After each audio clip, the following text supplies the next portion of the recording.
ஒரு தீப்பொறியின் பிறப்பில்தான் இந்த பிரபஞ்சத்தின் விதி மாற்றி எழுதப்பட்டது. பல்லாயிரம் யுகங்களுக்கு முன் இருள் நிறைந்த இந்த பிரபஞ்சத்தில் ஓம் எனும் ஒளியாக தோன்றிய ஒரு ஞான புயல், ஒரு தீக்குச்சி அசுர கூட்டத்தின் ஆணவத்தை அழித்து ஞானத்தின் வேலாய் பக்தர்களின் காவலனாய் நின்றது.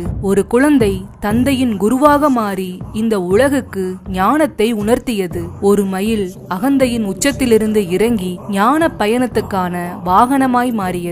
அவர் பெயர் சொன்னாலே அகந்தை அடங்கும், அவர் உருவம் பார்த்தாலே பயம் ஓடும். அவர்தான் தமிழர்களின் நம்பிக்கையான வேலாயுதன், முருகக்கந்தன். அன்பும் வீரமும் அழகும் கலந்த தமிழ் கடவுள், நம் எல்லார் உள்ளங்களிலும் நிறைந்திருக்கும் ஞானப்பழம், முத்துக்குமரன், ஆறுமுகன், வேலவன், கந்தன், இத்தனை பெயர்களை கொண்ட ஒரே கடவுள் நம் முருகப்பெருமான். இந்த வீடியோல நம்மளோட முருகனை பத்தி, அவரோட பெருமைகளை பத்தி, அவர் எப்படி தமிழர்களின் வாழ்க்கையோட பின்னி பிணைஞ்சிருக்காரு, எத்தனையோ வலிமையான பறவைகள் இருக்க ஏன் மயிலையும் சேவலையும் வாகனமாவும் கொடியாவும் மாத்திக்கிட்டாரு, எத்தனையோ ஆயுதங்கள் இருக்க ஏன் வேல் மட்டும் அவருக்கு ஆயுதமா அமைஞ்சதுன்னு விரிவா பார்க்க போறோம். வீடியோக்குள்ள போறதுக்கு முன்னாடி உங்களுக்கு முருகனை பிடிக்கும்னா வீடியோக்கு ஒரு லைக் பண்ணிட்டு ஓம் சரவண பவன்னு கமெண்ட் பண்ணுங்க. எம்பெருமான் முருகன் எப்படி பிறந்தார்னு நம்ம எல்லாருக்குமே தெரியும். ஆனா அதுக்கு முன்னாடி நிறைய விஷயங்கள் நடந்துச்சு. ரொம்ப காலத்துக்கு முன்னாடி தட்சன், காஷ்யபர்னு 2 பிரம்ம ரிஷிகள் பிரம்மாவை நோக்கி கடுமையா தவம் செஞ்சாங்க. அந்த தவத்துல தட்சன் தனக்கு அரச வாழ்க்கை வேணும்னு கேட்டு அதையே அடைஞ்சாரு. காஷ்யபர் நான் ஒரு முனிவராவே இருக்கணும்னு சொல்லி அதே மாதிரி ஒரு வாழ்க்கைய தேர்ந்தெடுத்தாரு. தட்சனோட தவத்துக்கு பலனா உலகத்துக்கே தாயான சக்தி தேவியே அவருக்கு மகளா பிறந்தாங்க. ஆதி அந்தம் இல்லாத சிவபெருமான் தட்சனுக்கு மருமகனா வந்த பெரிய பாக்கியமும் தட்சனுக்கு கிடைச்சது.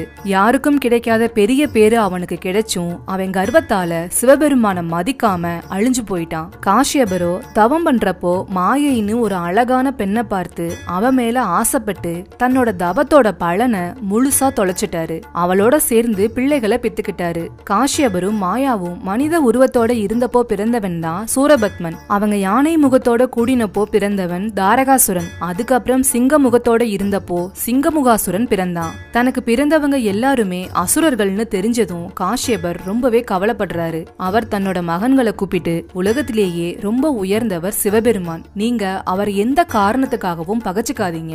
அவரை நோக்கி தவம் செஞ்சு அவர்கிட்ட வேணுங்கிற வரங்களை வாங்கி வாழ்க்கைய நல்ல முறையில வாழுங்கன்னு அறிவுரை சொல்றாரு. அது மட்டும் இல்லாம சிவபெருமான மதிக்காம இருந்த தட்சனோட கதையையும் சொன்னாரு. காஷ்யபர் சொன்னதை கேட்ட அவரோட மகன்கள் 3 பேருமே இன்னையில இருந்து சிவபெருமான் தான் எங்கள் தெய்வம், நாங்க அவரையே கும்பிடுறோம்னு சொன்னாங்க. அதுக்கப்புறம் தந்தையோட அறிவுரைப்படி அவங்க 3 பேரும் சிவபெருமான நோக்கி தவம் செஞ்சாங்க. அவங்களோட கடுமையான தவத்துல மகிழ்ந்து போன சிவபெருமானோ அவங்களுக்கு வரம் கொடுக்கறதுக்காக வந்தாரு. சிவபெருமான பார்த்த சந்தோஷத்துல அவங்க 3 பேரோட மனசுலயும் பேராசைங்கிற ஒரு மாயை உள்ள நுழைஞ்சிருச்சு. அவங்க தந்தை சொன்ன அறிவுரைய மறந்துட்டாங்க. 1008 உலகங்களையும் 108 அண்டங்களையும் ஆள்ற வரத்தையும் அது கூடவே சாகாத வரத்தையும் கேட்டாங்க.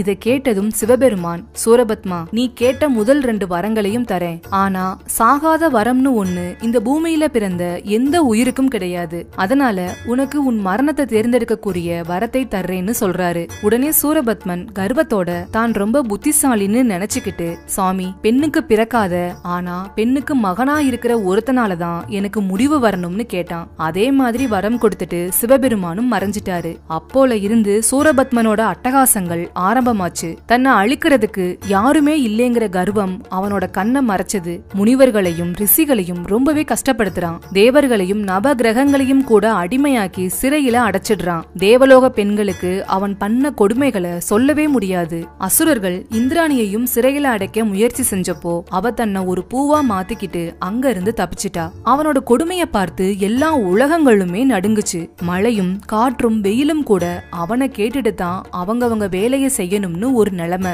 அப்போ நாரதர் பிரம்மாவையும் மகாவிஷ்ணுவையும் கூட்டிக்கிட்டு கைலாயம் வந்தாரு. அங்க உலகாளும் ஈசன் கிட்ட தேவர்களோட நிலைமைய சொல்லி எங்களை காப்பாத்துங்கன்னு கேட்டாரு. சிவபெருமானுக்கு ஈசானம், தத்புருஷம், அகோரம், வாமதேவம், சத்யோஜாதம்னு 5 முகங்கள் இருக்கு. அதோட ஞானிகள் மட்டுமே பார்க்க முடிகிற ஒரு முகமா அதோ முகம்னு சொல்லப்படுற ஞான முகம் இருக்கு. ஒவ்வொரு முகத்திலையும் இருந்து ஒரு நெருப்பு பொரிய வர வச்சு அத தன்னோட நெத்திக் கண்ணால வெளியிட்டாரு. அந்த கணத்துல உலகமே ஒரே வெப்பமயமா மாறிடுச்சு. அந்த வெப்பத்தை தாங்க முடியாத பார்வதி தேவி அங்க இருந்து ஓடுனாங்க. அவங்க ஓடுற வேகத்துல அவங்க கால்ல அணிஞ்சிருந்த கொலுசுல இருந்த நவரத்னங்கள் சிதறி போச்சு. அந்த நவரத்னங்கள்ல நெருப்போட வெப்பம் பட்டு அதுக எல்லாமே நவ வீரர்களா உருவானாங்க. அக்னி பகவான் அந்த நெருப்பை கொண்டு போய் சரவண பொய்கையில சேர்த்தாரு. அங்க அந்த நெருப்போட வெப்பம் தணிஞ்சது. அழகான 6 தாமரை மலர்கள்ல 6 குழந்தைகள் சிவப்பு நிறத்துல ஜொலிச்சிட்டு இருந்தாங்க. அவங்கள கார்த்திகை பெண்கள் 6 பேரும் எடுத்து